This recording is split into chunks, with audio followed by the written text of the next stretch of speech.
Chapter 10, page 85. Good morning, ladies and gentlemen. I'd like to welcome you all to today's seminar on Principles of Good Management. Our first session of the day is a kind of overview. What I want to do is introduce some of the points that we're going to be discussing throughout the rest of the seminar. Now, later in the day, we'll be thinking much more carefully about each of these items, and you'll have a chance to put each of these points into action. But for now, we want to take a brief look at what we'll be covering during the rest of the seminar. Now, before we get started, could I see a show of hands? How many of you are currently in management positions? Okay, looks like almost everyone is. And how many of you are studying management in school or expect to be managers in the future? All right. And, well, that looks like everyone else. Good. Today, I'm going to talk about characteristics that good bosses and managers share. Please direct your attention to the first point on the screen. Okay. First, we see that good managers are good role models for their employees. They tend to lead by example. They understand a company's beliefs, practice them themselves, and earn the respect of the people they supervise.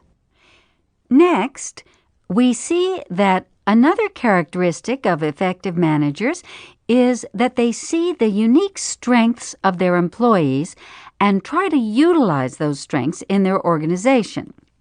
This kind of manager observes what tasks his or her people do well, what responsibilities they learn quickly, and which ones they enjoy doing.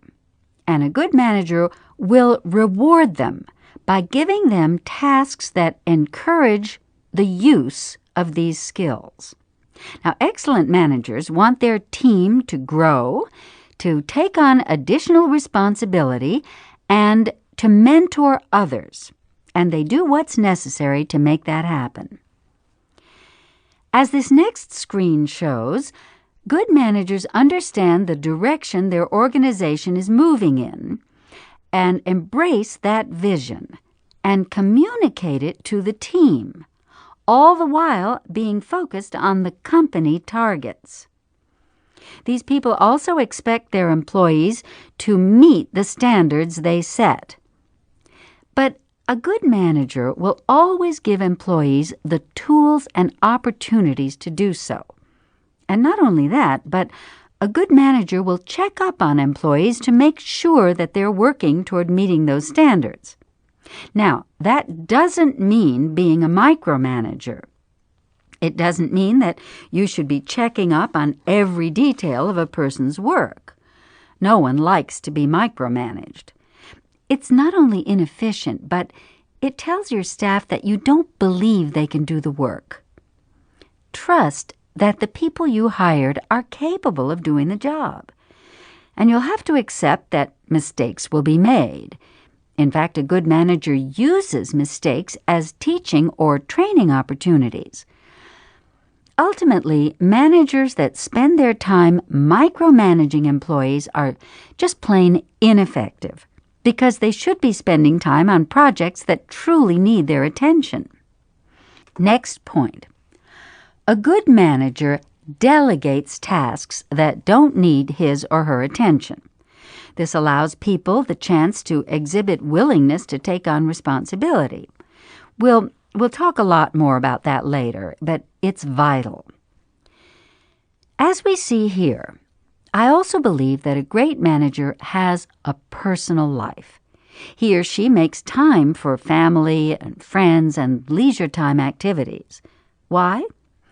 Well, I feel you cannot give to others what you do not have. And if you're burned out from working 70 hours a week, how much energy and creativity can you bring to work? Not very much. Good managers take care of themselves by getting enough sleep, eating right, and getting exercise. This serves as a lifestyle example to others. And again, this is my opinion, it makes the whole team more effective. And a more effective workplace meets its goals. Finally, whenever I give this lecture, I'm almost always asked about what to do with a bad manager. And I'm sure everyone in this room has, at one time or another, had one of those types of supervisors. We'll discuss this at length this afternoon. But for now, I'll just say this. The characteristics of bad managers run the gamut from micromanaging to bullying to just plain being ineffective. And short of quitting, there isn't much you can do, since it's unlikely that your boss is going to change. So if he or she won't, you will have to.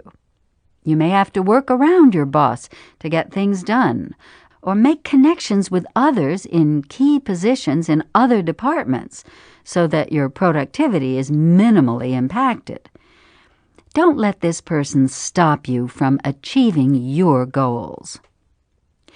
Now, as we get ready for the rest of the day, I'd like you all to remember that management can be highly exciting and highly rewarding. Good managers are constantly striving to improve themselves and their techniques and their employees. And I'm sure that's why you're all here today. So now let's take a short break and meet up for our next session in 15 minutes.